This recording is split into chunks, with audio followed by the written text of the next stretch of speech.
Cordial greetings, dear tutor.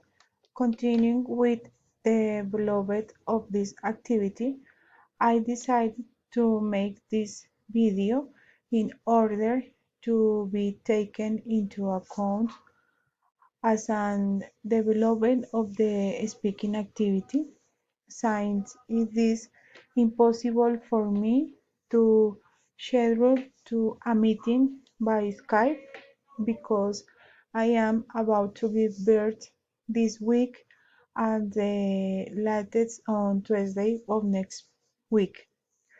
This is my routine.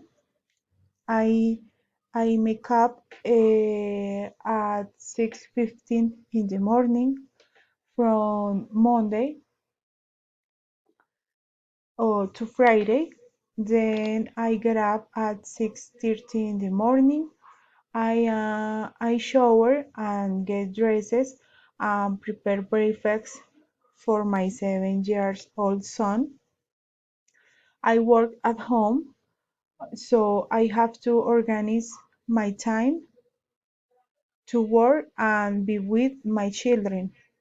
I am about to give birth, so my routine will change and live with the arrival of the new baby. I always finish my work activities at the 5 o'clock in the afternoon, and I get ready to receive my husband who comes home from work, and then we enjoy the time we share until bedtime, which is at 8 o'clock at night.